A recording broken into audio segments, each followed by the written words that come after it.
Assalamualaikum warahmatullahi wabarakatuh. Halo teman-teman dan Bapak Ibu dosen yang kami hormati.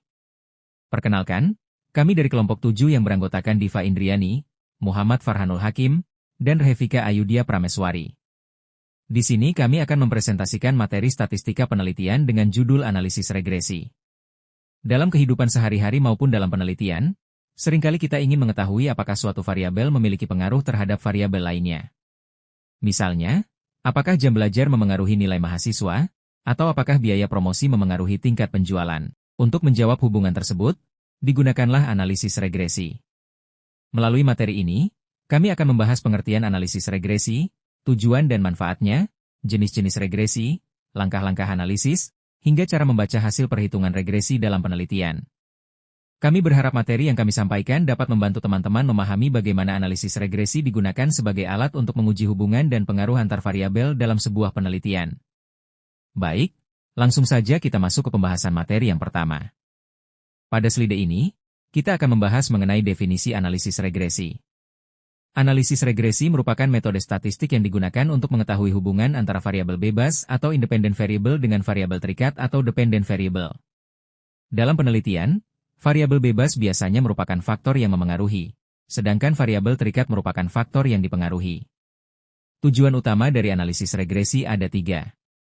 Pertama, untuk mengetahui ada atau tidaknya pengaruh antar variabel. Dengan analisis regresi, peneliti dapat melihat apakah variabel bebas benar-benar memengaruhi variabel terikat. Kedua, untuk mengukur seberapa besar pengaruh variabel bebas terhadap variabel terikat. Jadi, bukan hanya mengetahui ada pengaruh atau tidak, tetapi juga mengetahui tingkat kekuatan pengaruh tersebut. Ketiga, analisis regresi digunakan untuk membuat prediksi atau perkiraan nilai di masa depan berdasarkan data yang sudah ada.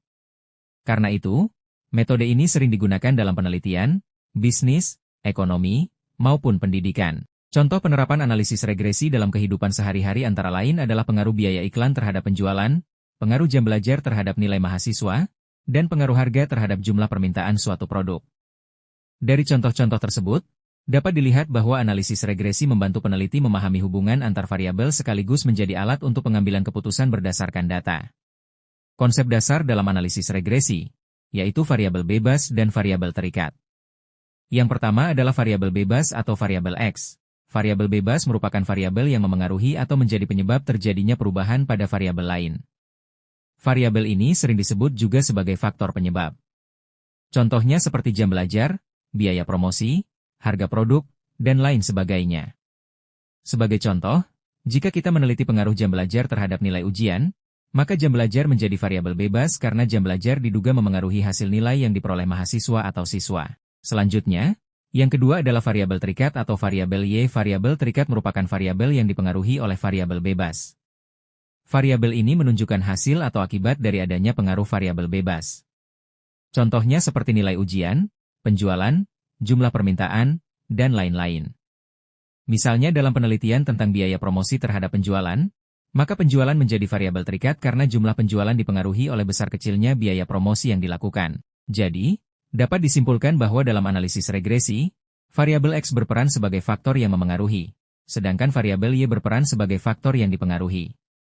Jenis-jenis analisis regresi, yaitu regresi linear sederhana dan regresi linear berganda. Jenis yang pertama adalah regresi linear sederhana. Regresi ini digunakan apabila hanya terdapat satu variabel bebas atau variabel X dan satu variabel terikat atau variabel Y. Bentuk persamaan regresi linear sederhana adalah Y A × Bx. Di dalam persamaan tersebut, Y merupakan variabel terikat, X adalah variabel bebas, A adalah konstanta, dan B merupakan koefisien regresi. Koefisien regresi memiliki makna penting dalam melihat arah hubungan antar variabel. Jika nilai B positif, maka hubungan antara variabel X dan Y bersifat searah. Artinya, jika X meningkat maka Y juga meningkat. Sebaliknya, jika nilai B negatif, maka hubungan keduanya berlawanan arah. Artinya, ketika X meningkat, maka Y justru menurun. Selanjutnya, jenis yang kedua adalah regresi linear berganda. Regresi ini digunakan apabila terdapat lebih dari satu variabel bebas yang memengaruhi satu variabel terikat. Bentuk persamaan regresi linear berganda adalah Y A × B1X1, B2X2, B3X3, Pada persamaan ini, X, dan X merupakan variabel bebas, sedangkan E menunjukkan error atau kesalahan yang mungkin terjadi dalam penelitian. Contoh penggunaan regresi linear berganda adalah untuk meneliti pengaruh harga, promosi, dan kualitas produk terhadap penjualan. Dalam kasus tersebut, penjualan menjadi variabel terikat, sedangkan harga, promosi, dan kualitas produk menjadi variabel bebas yang dianalisis secara bersama-sama.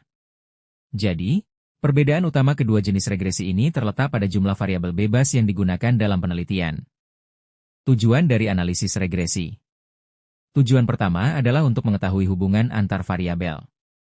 Analisis regresi membantu peneliti memahami apakah terdapat hubungan antara variabel bebas dengan variabel terikat dalam suatu penelitian.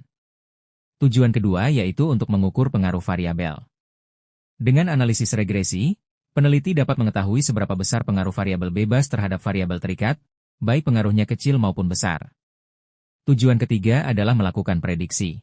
Analisis regresi dapat digunakan untuk memperkirakan nilai di masa depan berdasarkan data yang telah diperoleh sebelumnya. Misalnya memprediksi tingkat penjualan, keuntungan, atau hasil belajar. Selanjutnya, tujuan keempat yaitu membantu pengambilan keputusan. Hasil analisis regresi dapat menjadi dasar dalam menentukan kebijakan atau strategi yang lebih tepat berdasarkan data dan fakta yang ada. Dan tujuan terakhir adalah menguji hipotesis penelitian. Dalam penelitian, analisis regresi digunakan untuk membuktikan apakah hipotesis yang diajukan peneliti diterima atau ditolak berdasarkan hasil pengolahan data. Jadi, dapat disimpulkan bahwa analisis regresi tidak hanya digunakan untuk melihat hubungan antar variabel, tetapi juga membantu proses prediksi, pengambilan keputusan, dan pengujian hipotesis dalam penelitian. Fungsi dari analisis regresi. Fungsi yang pertama adalah fungsi deskriptif. Fungsi ini digunakan untuk menjelaskan hubungan antara data atau antar variabel dalam penelitian. Dengan fungsi deskriptif, peneliti dapat melihat pola hubungan yang terjadi, misalnya apakah hubungan tersebut positif, negatif, kuat, atau lemah. Fungsi kedua yaitu fungsi prediktif. Fungsi ini digunakan untuk meramalkan atau memprediksi nilai di masa depan berdasarkan data yang sudah ada sebelumnya. Contohnya seperti memprediksi penjualan, keuntungan perusahaan, atau hasil belajar siswa berdasarkan faktor-faktor tertentu. Selanjutnya, fungsi yang ketiga adalah fungsi inferensial. Fungsi ini digunakan untuk menarik kesimpulan dari hasil penelitian. Melalui analisis regresi, peneliti dapat menentukan apakah hipotesis penelitian diterima atau ditolak serta mengetahui apakah hubungan antar variabel bersifat signifikan atau tidak. Jadi, dapat disimpulkan bahwa analisis regresi memiliki fungsi untuk menjelaskan hubungan data, membantu melakukan prediksi, dan menarik kesimpulan dalam penelitian berdasarkan hasil analisis yang dilakukan. Langkah-langkah dalam melakukan analisis regresi. Langkah pertama adalah menentukan variabel penelitian. Pada tahap ini, peneliti menentukan variabel bebas atau variabel X dan variabel terikat atau variabel Y yang akan dianalisis hubungannya. Langkah kedua yaitu mengumpulkan data. Data dapat diperoleh melalui berbagai cara, seperti penyebaran kuesioner, observasi langsung, maupun dokumentasi. Data yang dikumpulkan nantinya akan digunakan sebagai dasar dalam proses analisis. Langkah ketiga adalah membuat persamaan regresi. Pada tahap ini, data yang telah diperoleh diolah menggunakan rumus statistik atau bantuan software seperti SPSS, Excel, R, maupun Python untuk menghasilkan persamaan regresi. Selanjutnya, langkah keempat yaitu menguji hipotesis. Pengujian dilakukan melalui beberapa metode, seperti uji T untuk melihat pengaruh secara parsial, uji F untuk melihat pengaruh secara simultan, dan koefisien determinasi untuk mengetahui seberapa besar kemampuan variabel bebas menjelaskan variabel terikat. Langkah terakhir adalah menarik kesimpulan. Pada tahap ini, peneliti menentukan apakah variabel bebas benar-benar berpengaruh terhadap variabel terikat berdasarkan hasil analisis yang telah dilakukan. Jadi, langkah-langkah analisis regresi dimulai dari menentukan variabel, mengumpulkan data, mengolah data menjadi persamaan regresi, melakukan pengujian hipotesis, hingga akhirnya menarik kesimpulan penelitian. Koefisien determinasi atau yang biasa disimbolkan dengan R. Koefisien determinasi digunakan untuk mengetahui seberapa besar kemampuan variabel bebas atau variabel independen dalam menjelaskan variabel terikat atau variabel dependen. Dengan kata lain, nilai R menunjukkan seberapa kuat pengaruh variabel X terhadap variabel Y dalam suatu penelitian. Nilai koefisien determinasi berada di antara 0 sampai 1. Jika nilai R mendekati 0, maka pengaruh variabel bebas terhadap variabel terikat sangat kecil atau bahkan tidak ada pengaruh. Sebaliknya, jika nilai R mendekati 1, maka pengaruh variabel bebas terhadap variabel terikat semakin kuat atau dapat dikatakan hampir sempurna. Sebagai contoh, Apabila nilai R sebesar 0,80 atau 80%, maka artinya sebesar 80% perubahan pada variabel Y dapat dijelaskan oleh variabel X. Sedangkan sisanya, yaitu 20%, dipengaruhi oleh faktor lain di luar penelitian. Oleh karena itu, koefisien determinasi sangat penting dalam analisis regresi karena membantu peneliti mengetahui seberapa baik model penelitian mampu menjelaskan hubungan antar variabel.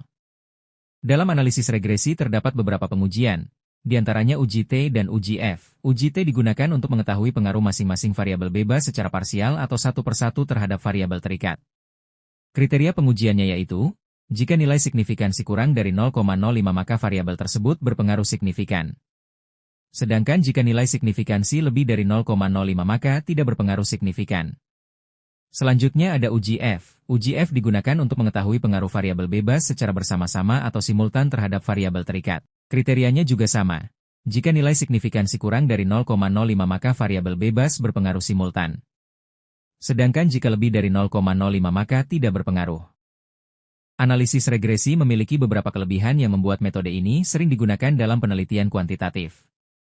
Pertama, analisis regresi dapat digunakan untuk prediksi, misalnya memprediksi penjualan, laba, atau prestasi belajar berdasarkan variabel tertentu. Kedua, metode ini sangat membantu penelitian kuantitatif karena mampu mengukur hubungan antar variabel secara statistik.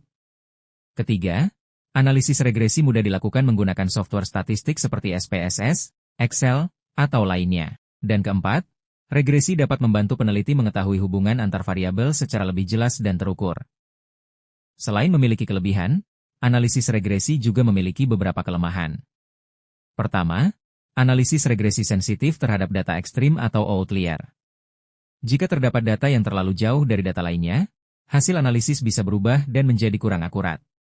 Kedua, regresi membutuhkan beberapa asumsi statistik, seperti normalitas dan linearitas data. Jika asumsi tersebut tidak terpenuhi, maka hasil penelitian dapat menjadi kurang valid. Ketiga, hasil regresi bisa menjadi bias apabila data yang digunakan tidak valid atau tidak representatif. Dan yang terakhir, analisis regresi tidak selalu menunjukkan hubungan sebab akibat. Jadi, walaupun dua variabel terlihat berhubungan, belum tentu salah satunya benar-benar menyebabkan perubahan pada variabel lainnya. Sebagai kesimpulan, analisis regresi merupakan metode statistik yang digunakan untuk mengetahui hubungan dan pengaruh antara variabel bebas terhadap variabel terikat. Metode ini sangat penting dalam penelitian karena dapat membantu peneliti menjelaskan hubungan data, melakukan prediksi, dan mengambil keputusan berdasarkan hasil statistik.